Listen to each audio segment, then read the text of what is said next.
C'est un décret qui existait depuis. Ce qui a permis à la naissance de Majestic. C'est parce que ce décret-là existait que nous avons eu la construction de Majestic 2 fois dans notre pays.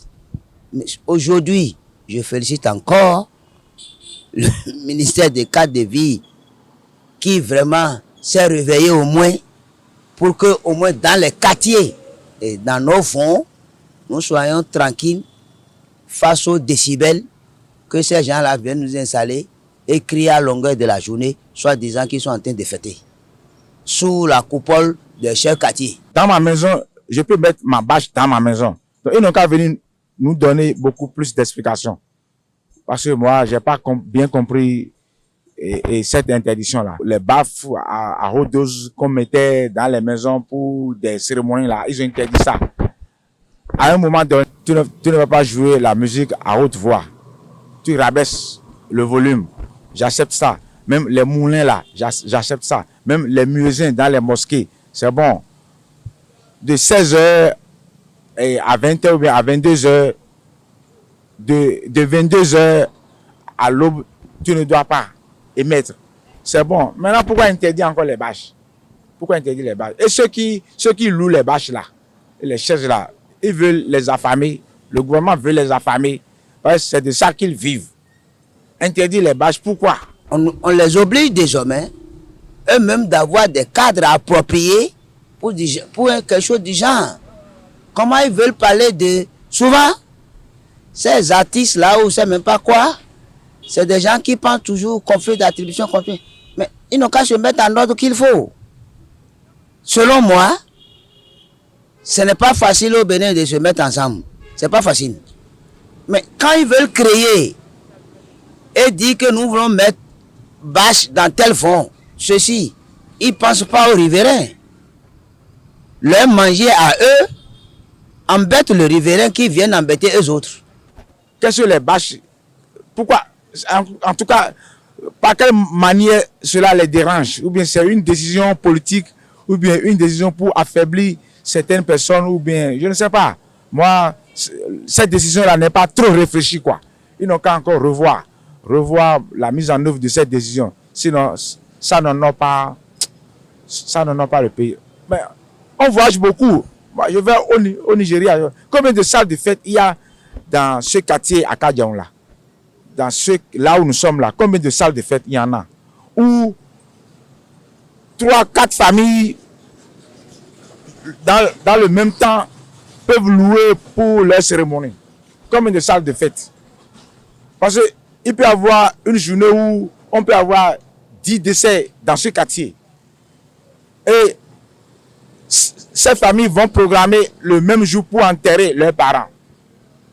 Maintenant, quelle salle de fête va les contenir tous pour recevoir leurs invités? Est-ce que le gouvernement a mis en place ces salles de fête au moins en quantité suffisante avant de prendre cette décision? Mais c'est à eux maintenant de réfléchir et de dire comment ils vont désormais avoir des salles pour faire ce qu'ils veulent. Je demande à mes citoyens qui sont dans le domaine que ce n'est pas une interdiction. Ils n'ont qu'à comprendre que c'est une façon de leur dire mettez-vous ensemble pour créer quelque chose de joli et beau dans un cadre. Après plusieurs mois de travaux intenses et acharnés, c'est déjà les vacances scolaires. Ainsi, enseignants et apprenants sont à la maison, loin de l'école et des cours pour un bon moment de repos. Les vacances, considérées souvent comme des périodes de repos, tant physiques qu'intellectuels, sont mises à profit par certains apprenants pour renforcer leur niveau de connaissance pédagogique. Une période propice pour l'apprenant de rattraper certaines notions mal comprises au cours de l'année précédente ou d'avoir un avant-goût des enseignements de la classe qu'il va affronter l'année prochaine. Les cours de vacances sont d'une grande utilité pour nos enfants aujourd'hui. Parce que pour la plupart, d'abord, il faut remarquer qu'ils sont jeunes. Et étant jeunes, quand on les laisse à la maison, ils se livrent à des jeux. c'est les dessins animés, ceci, cela, ils s'amusent tout le temps. Et pendant 3 mois, ils reviennent à l'école, eh bien, tout en étant quelqu'un qui n'a pas fait correctement la classe d'avant. Mais, eh bien, en les mettant un peu à l'œuvre, eh bien, dans les vacances. Et pour qu'ils suivent un peu les cours, eh bien, ça se passe pour le mieux à la rentrée. Nous abordons les premiers SA, si bien qu'à la rentrée, les enfants se retrouvent, eh bien, dans ce qu'ils commencent par faire. Et puis, ils prennent l'envol. Et en prenant l'envol comme ça, eh bien, l'année, ça marche. Parce qu'en commençant par avoir de très bonnes notes, 18, 20 au début de l'année, eh bien, ils ne veulent plus reculer. Et ça leur donne eh bien, l'engouement de pouvoir continuer à étudier correctement. Ils sont soumis eh bien, à quelques évaluations qui nous permettent de leur donner des prix à la fin. Juste pour pouvoir leur permettre eh bien, d'apprendre un peu eh bien, les cours qu'on leur donne. Pour qu'ils ne viennent pas simplement s'amuser et rentrer pour passer les 4 semaines. Pendant que certains sont en classe, d'autres élèves et étudiants mettent à profit leur temps en s'engageant dans les activités économiques afin de subvenir à certains de leurs besoins. Certains y mènent ces activités dans le but de se faire de l'argent afin de préparer leur rentrée. Normalement, en tant qu'enfant, nous n'allons pas dire à un enfant d'aller travailler. Normalement, c'est de la responsabilité des parents de s'occuper des enfants. Donc, dire que les enfants vont aller faire job de vacances, etc., je crois que ce n'est pas très indiqué. Quand on est un enfant à l'école, il faut rester à l'école, il faut se concentrer sur les choses de l'école et suivre les cours correctement. Moi-même, j'ai des enfants et je ne vais pas dire à mon enfant, par exemple, d'aller eh bien, faire les jobs de vacances. Aucun de mes enfants n'ont jamais fait un job de vacances. Jusqu'à ce que j'ai déjà maintenant des étudiants à la maison. Donc, c'est de la responsabilité des parents. Donc, l'enfant, dans les vacances, doit se reposer, mais ne doit pas abandonner ses cahiers. Et c'est l'objectif alors eh bien, des cours de renforcement, des cours de vacances. Il ajoute que ces séances de renforcement n'occupent pas toute la période de vacances de l'apprenant.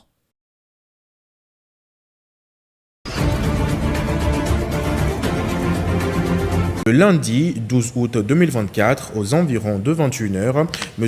Steve Abonsou, de nationalité béninoise, a été enlevé à Lomé au quartier Adidogomé et conduit vers une destination inconnue par des individus non identifiés. En effet, alors que le susnommé, établi au Togo depuis plusieurs années, est sorti de l'immeuble où il habitait pour une course,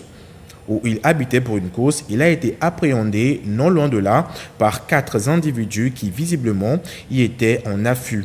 De force, ces individus l'ont embarqué dans un véhicule d'immatriculation béninoise puis ont roulé en direction de la frontière togolaise du côté est. Les autorités policières togolaises ayant été avisées ont aussitôt lancé des recherches qui n'ont pas permis de retrouver les ravisseurs et leurs victimes. Afin de comprendre les circonstances exactes de cet acte, une enquête judiciaire conduite par le service central de recherche et d'investigation criminelle a été ouverte. Des premiers éléments recueillis de cette enquête, il est apparu que l'acte dont il s'agit a été l'œuvre de 4 personnes de nationalité béninoise, aidées par 2 autres personnes, dont l'une de nationalité béninoise et l'autre de nationalité togolaise. Sur les 4 acteurs principaux de nationalité béninoise, 3 ont été identifiés ainsi qu'il suit. Nyadao Jimmy, athlète des arts martiaux, Miss MMA et coach au Revieso MMA, 6 à La Haye, vivent à Cotonou. Wanilo Médégan, directeur général de l'Agence nationale de la sécurité des systèmes d'information et athlète du MMA. Gbagidi Todedokpo, Juan Géraude alias Jojo, membre du staff et manager de l'artiste béninois Vano Baby. S'agissant des 2 personnes ayant apporté leur concours aux ravisseurs, l'une a été identifiée comme étant Madame Clébo Temitope Priscilla, de nationalité béninoise, esthéticienne établie à Lomé. Celle-ci a été chargée d'œuvrer à l'identification de l'appartement qu'occupait la victime et de l'attirer vers les ravisseurs. Elle a été interpellée dès les premières heures de l'enquête.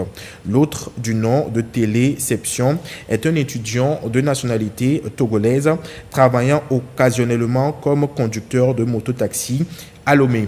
Ce dernier a assuré en toute connaissance de cause le service de transport de l'un des acteurs de l'enlèvement le dimanche 11 et le lundi 12 août 2024.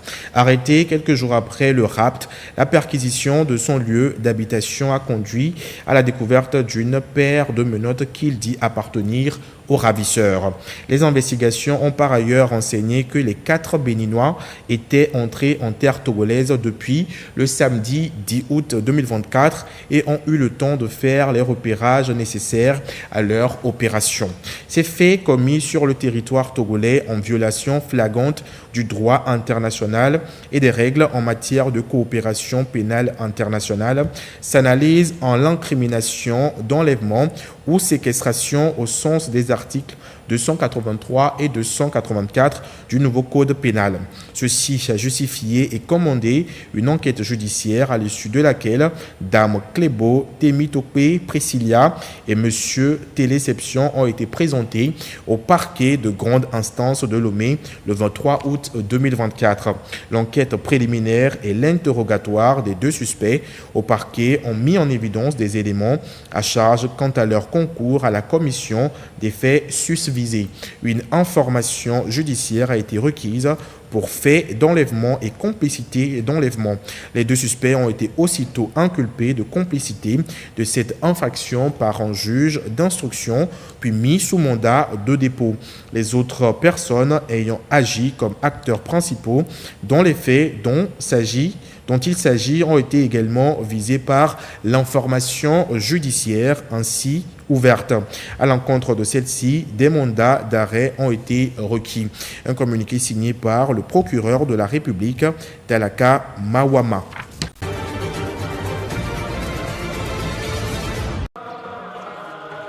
Le Sénégal a renforcé ses mesures sanitaires pour lutter contre le Mpox ou variole du singe, à l'occasion de la célébration du Magal de Touba, une fête religieuse musulmane prévue ce vendredi. Ce pèlerinage religieux, qui attire entre 5 et 6 millions de fidèles, commémore l'exil au Gabon de Cheikh Ahmadou Bamba en 1895, fondateur de la confrérie mouride et pionnier de la ville de Touba. L'événement représente un défi sanitaire majeur alors que les cas de Mpox sont en recrudescence en Afrique. Environ 6000 professionnels de santé ont été mobilisés pour surveiller et détecter rapidement les cas suspects. Le docteur Mamadou Dieng, responsable régional de la santé à Diourbel, indique que 180 sites de dépistage ont été mis en place avec des zones de quarantaine prévues pour isoler les cas confirmés. Les autorités ont insisté sur l'importance des gestes barrières, lavage des mains, éviter les contacts physiques rapprochés et porter des masques dans les zones de forte affluence. Ces mesures, bien que contraignantes, sont essentielles pour protéger les pèlerins et prévenir la propagation du virus, tout en permettant à la célébration de se dérouler dans les meilleures conditions possibles.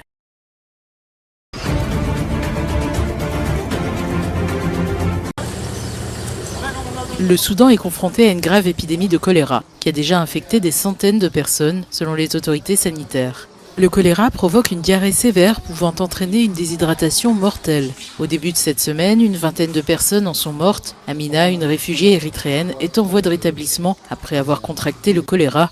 Sa fille, qui présente également des symptômes, se repose à ses côtés. Vers 8 heures ce matin, j'ai emmené ma fille à la clinique. Les médecins l'ont examinée, vérifié son poids et lui ont donné des médicaments. Grâce à Dieu, son état s'est amélioré depuis. L'Agence des Nations Unies pour les réfugiés a signalé que la propagation du choléra est particulièrement préoccupante dans les États de Kassala, Guedaref et Jazira, où de nombreux réfugiés sont installés. Le docteur Khalid espère pouvoir sensibiliser les populations pour freiner la propagation de la maladie. Nous travaillons en coordination avec nos partenaires œuvrant dans le domaine de la santé pour former le personnel de santé, évaluer les cas, aménager des espaces de confinement dans les camps de réfugiés et former des volontaires chargés de sensibiliser la population au choléra et à ses risques dans les camps. L'épidémie de choléra aggrave la situation déjà catastrophique au Soudan, où un conflit entre l'armée et le groupe paramilitaire des forces de soutien rapide en cours depuis avril 2023, a plongé le pays dans le chaos.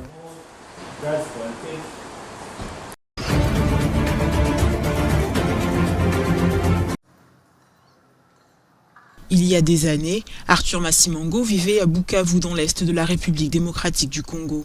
Il a fui après que son père a été brutalement assassiné par des rebelles. Les personnes qui ont pris la décision de tuer notre père pensaient que nous allions nous venger. Mais Massimango n'a pas souhaité se venger. Il a plutôt cherché à mener une vie paisible en Ouganda. Selon les statistiques des Nations Unies sur les réfugiés, près de 7 millions de personnes se sont déplacées pour fuir les attaques à l'est du Congo. Une instabilité aux conséquences dévastatrices pour toute la région des Grands Lacs. Des millions de personnes déplacées, des infrastructures détruites et un commerce au ralenti. La violence constante dans l'est de la République démocratique du Congo a freiné, après année, le progrès dans la région. Lorsqu'un pays est touché, cela affecte les liens économiques et le développement des autres pays. Les forces démocratiques alliées, un groupe extrémiste islamiste et le M23 sont les principaux groupes armés responsables du conflit actuel. Jusqu'à présent, il s'est avéré impossible de les éradiquer complètement. Ces personnes sont des terroristes, des criminels qui remplissent leur rang en capturant, kidnappant et en enlevant des civils.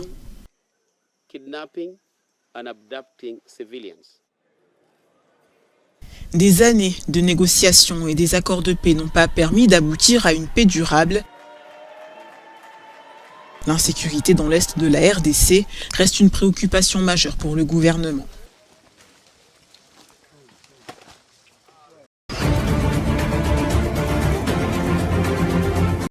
Au Kenya, la police offre une récompense pour la capture de Collins Jumezi Kalusha. Le présumé tueur en série s'est évadé mardi d'un poste de police à Nairobi avec 12 autres détenus. La police a annoncé qu'elle promettait une récompense en espèces pour toute information crédible menant à sa capture. Les citoyens sont invités à signaler anonymement toute information via une hotline ou auprès de n'importe quel poste de police. Des policiers ont été suspendus pour complicité dans cette évasion. Ils ont été relâchés en attente des investigations. L'évasion de Kalusha, décrit comme un tueur en série psychopathe, a suscité une vive indignation au Kenya. Selon la police, Kalusha aurait avoué le meurtre de 42 femmes, dont son épouse, mais son avocat affirme qu'il a été torturé pour avouer.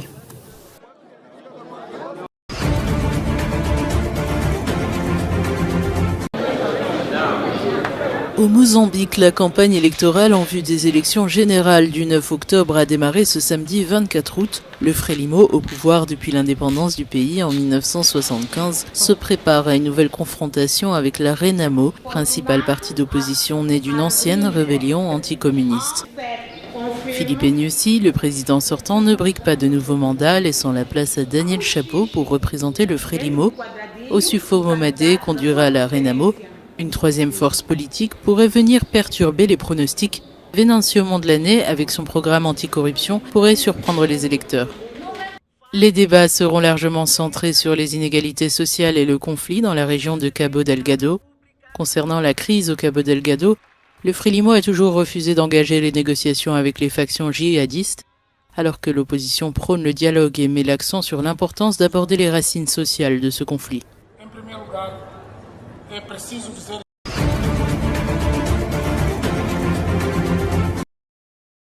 Le président de la Russie s'est entretenu avec ses généraux sur la stratégie à adopter afin de contrer les forces ukrainiennes qui ont envahi la région de Koursk au début du mois. Samedi, Vladimir Poutine s'est imprégné des derniers rapports du front auprès de la hiérarchie militaire de son armée, sans qu'aucun détail ne fuite de l'entretien.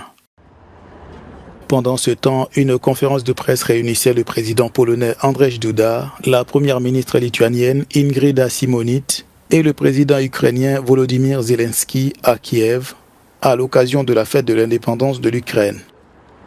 Le président Zelensky a réaffirmé sa détermination à reconquérir l'intégrité de son territoire.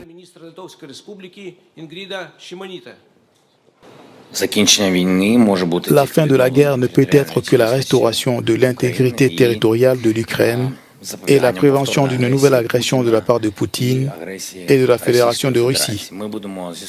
De notre côté, nous ferons tout pour forcer Poutine à mettre fin à cette guerre par la voie de la diplomatie, afin qu'il y ait moins de pertes humaines en tout et en temps. Mais si nous n'y parvenons pas, si nos partenaires s'effondrent et ne s'opposent pas fermement à l'agression de Poutine et au voleur qu'il est, alors nous ferons tout pour que notre armée soit prête à repousser Poutine hors du territoire de notre État.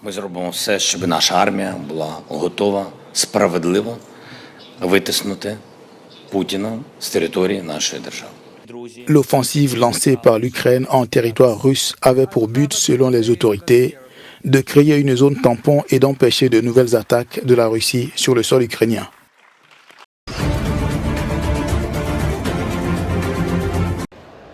La recrudescence des combats entre Israël et le Hezbollah a entraîné une série d'annulations de vols dimanche, touchant de nombreux Israéliens tant à l'intérieur du pays qu'à l'étranger. Les frappes israéliennes dans le sud du Liban ont conduit à l'annulation de près de 15% des vols de la journée à Ben Gourion, plongeant de nombreux passagers dans l'incertitude. Mon vol devait avoir lieu à 13h20 et jusqu'à présent, nous n'avons pas d'informations. Même au guichet, j'ai demandé et ils ne m'ont pas répondu. Ils m'ont dit d'attendre. Les vols ont finalement repris dans l'après-midi, mais des centaines d'Israéliens restent bloqués à l'étranger. Malgré ces circonstances, des voyageurs expriment tout de même un sentiment de gratitude envers les forces de défense israéliennes. D'un côté, la situation est très triste, mais nous nous sentons en sécurité ici, et vraiment chez nous. Nous éprouvons une profonde gratitude envers tous nos soldats. Ils défendent le seul foyer du peuple juif, et nous apprécions leur courage et leur dévouement. Les efforts se poursuivent pour gérer les conséquences des annulations, tandis que le risque de nouvelles perturbations persiste dans un contexte de tensions régionales croissantes.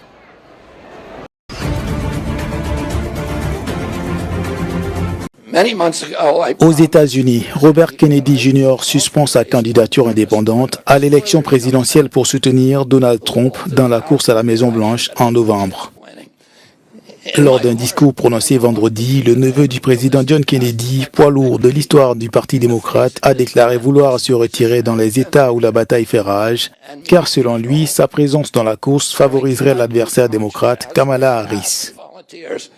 Robert Kennedy a tout de même reconnu que sa décision de soutenir Donald Trump avait provoqué des tensions au sein de sa famille proche. En campagne à Las Vegas, Donald Trump a déclaré que c'était un grand honneur de recevoir ce soutien.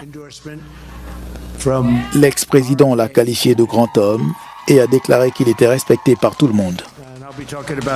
L'élection présidentielle américaine aura lieu le 5 novembre. A lot of other things too, but I just want to thank everybody.